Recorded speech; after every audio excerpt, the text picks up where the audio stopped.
Hi, I'm Tim Roble, and welcome to another episode of Adventure Athlete. Today is part 2 of the Chiron build, kind of building a lightweight, what we'll call a factory Chiron.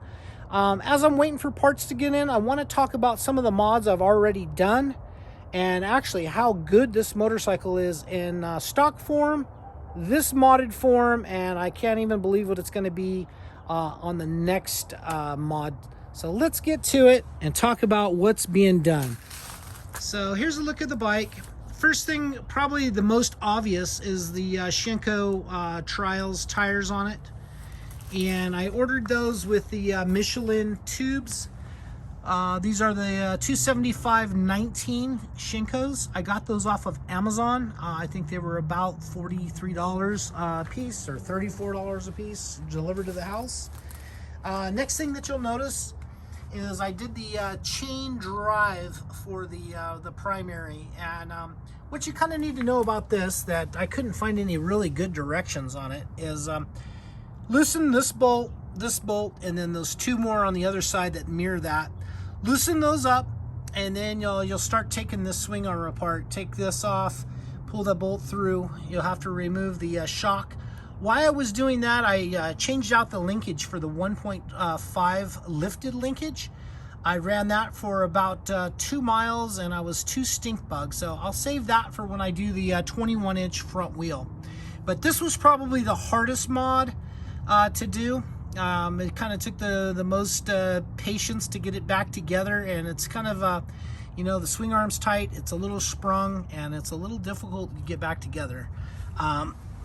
Something that's probably not required, it added a little bit of noise to the motorcycle, but not a whole lot. I got these stainless steel foot pegs off of eBay.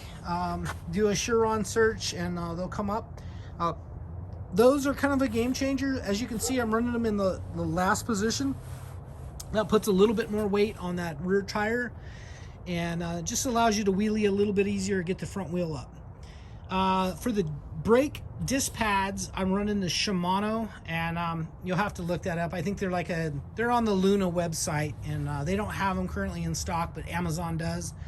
So my first mods were changing those out. I left the rotors stock, and then I did a bedding of the rotors. And if you don't know how to bed a rotor, pretty simple. About 25 miles an hour, and then do a kind of a hard stop down to about 5 miles an hour. Go a little bit, do that about 5 times. That kind of gets everything roughly set up and kind of bedded in. I probably did that. I didn't get it too excessive with it, and getting the heat going. While I'm thinking about it, I did order the metallic pads, not the resin ones. So that worked out really well. I was able to do a stoppie. As you notice, I have the Magura full floating rotor on it now, and then I have the Shimano brakes for the front setup. I did order a set of Hayes 4-piston. They should be here next week, as well as the Manitou fork and the Fox 40 fork. So I'm going to change that out, figure out which one works. For now, while we're talking about forks, I pulled this off because the spring rate was way too soft for me on this, for the front forks. The rear, you can see the preload adjuster is all the way up. I must be still breaking in that spring because it's a 450 and I weigh 240, maybe even 245 after Thanksgiving now. But suspension's dialed in where it works really consistent together. And what I did is I pulled this off, and I looked real quick to see if anyone sold an aftermarket spring. I did not see one for this fork. So I took a 13/16 3/8 drive socket, and you pull this off, and then you'll put the socket in between this. There's a rod and the cap, and you'll put that in between the spring and the rod and the cap, so it gives it about another 1.25 inch more preload on the fork. And for me, that was a game changer. It made this bike totally rideable and jumpable. It's actually pretty well balanced as it's set up right here. Another thing that I did is I ordered this rear fender off of eBay, and it's a cooler look. It keeps a lot more water off your back. And why I did that, I had this mud flap. I think it's actually the same guy that sells both of those. For installing this Fender, you have to pull the seat, and there's a plastic valence panel that goes in here, and it takes these little like push lock fasteners that you pull out. Those suck, and there's no reason for that little valence piece. Now I can put my hands underneath here and actually grab seat and be able to put it up on the stand or whatever. And that exposes the 4 seat bolts. You need to pull the seat to be able to pull that little dinky rear fender and then put this one on. Definitely like the look of this. You can tell I got rid of all the plastic covers and crap. Anything that makes this bike easier to work on and not required, I just put it in a box. So that's where I'm at on that. Why I did the Shinko's tires, I just also did a Michelin heavy-duty tube. That worked out really well. So to increase some of the gearing and power on this bike, Luna Cycles sells a 64 tooth rear sprocket, and I'm running the Pro Taper non O-ring chain on that. I think that actually looks really sharp.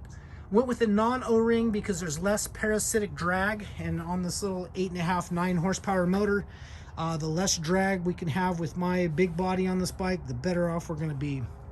I took the kickstand off, but I did leave the sensor in there, and I can just put a bolt in the kickstand, and that's one of the ways that you can program your regen on the bike. You actually put a dongle in between the battery.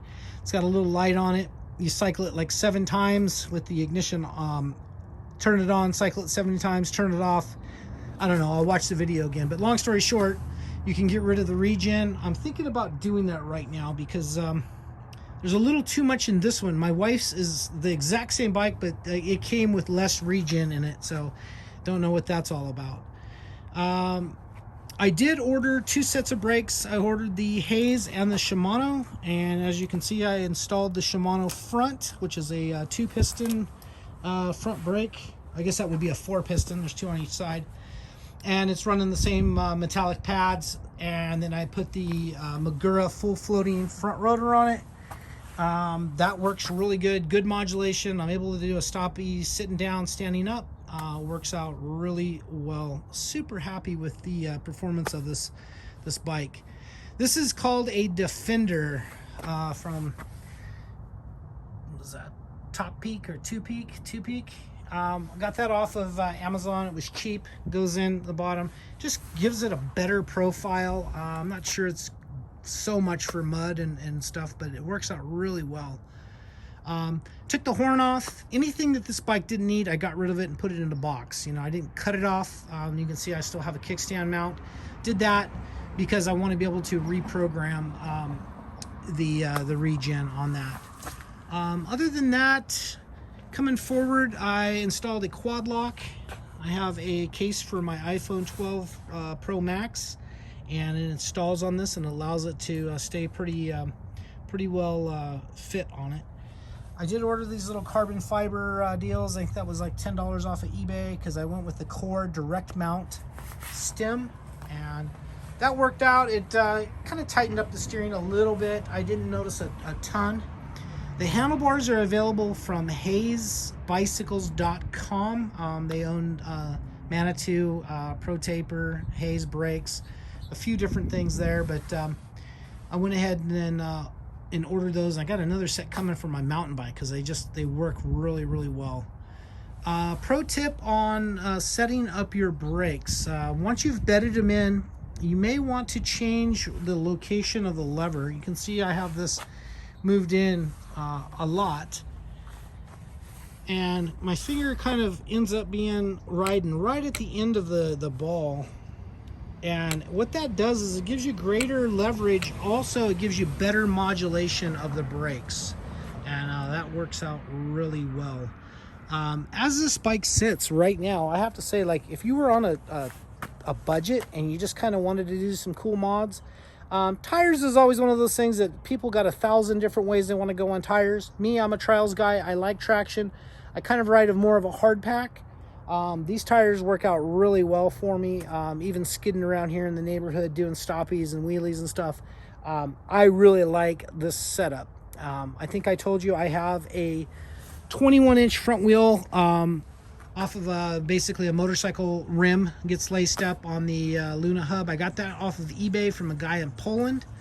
I also visited the Chiron shop in Moscow, Russia, and he is lacing me up a 26-inch downhill mountain bike front wheel for this. So I will be doing some testing and reporting back on that, as well as the forks. And then I got a Fox 10.5 by 3.5 rear shock coming for it.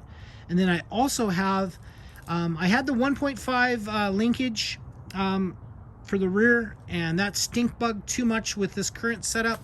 I also have a 3/4 coming from that Chiron shop also in Russia, and I'm looking forward to testing all of that and reporting back. Other than that, this motorcycle is a bicycle motorcycle. I don't even know what to call it. It fits a different category than what I'm used to, and with levers I'm a little bit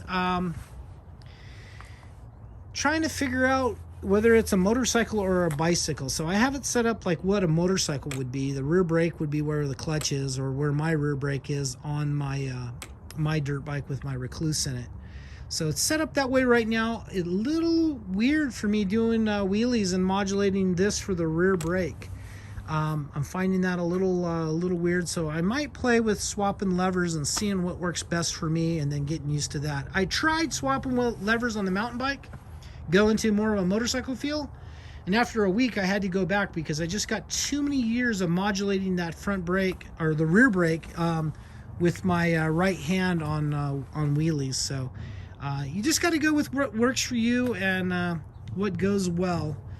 One of the mods I'm going to work on is getting rid of this this key right here. I have Gorilla Tape, and I got the spare key, because something always happens when you go on a trip or something. You're like, oh crap, where'd the key go? Anyway, so I'm carrying an extra key with me. I don't really worry about, I like a motorcycle, none of my motorcycles have keys, so I'm not like worried about parking this at the store and coming out and it being gone. But the keys are cool. They're the new square style. Don't really care to have a key, so we'll see where we go from there.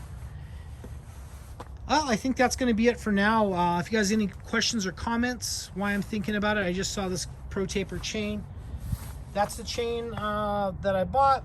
I went ahead and did 34 links. I probably cut off 10 or 15 to make everything fit. Worked out really well, and great chain. I think it's going to hold up well to the power. So still got the 72 volt battery coming from Lightspeed, I believe, and the 8000 controller. So that should change this game a little bit and make it just even a little bit more fun. But if you were on just like a, you know, you're on a budget, you bought the bike for $3,600, you wanted to put another, you know, $300 or $400 in it to make it yours and kind of change some things up. I could stop here with that spacer in the front fork. I could probably stop right here and be totally happy with this bike, but I want to really get the most potential out of this bike possible. So I'm going to push on, and I got some good people helping me out a little bit on this. So we'll see what we can build for the full factory. I'm calling it Project Full Factory Ron, and we'll see what we can come up with for a cool solution. There's a lot of cool things on the Facebook forums. The guys are really doing a lot of cool stuff. I got a lot of great ideas. A lot of the comments that you guys have hit me up on have been absolutely phenomenal. A lot of knowledge out there. I'm just getting into this, but attacking it hard and having a good time. Real quick, I want to thank my daughter and her family for watching. Jeremy, Sierra, Mackenzie, and Aubrey. Thank you guys for watching so much. I appreciate you guys. All of the rest of you out there, I appreciate your comments and thumbs up and just even taking the time to watch the video. Hopefully you learn a little bit, and we'll go from there. Thank you guys for watching. I'm Tim Roble, and I'll catch you here next time.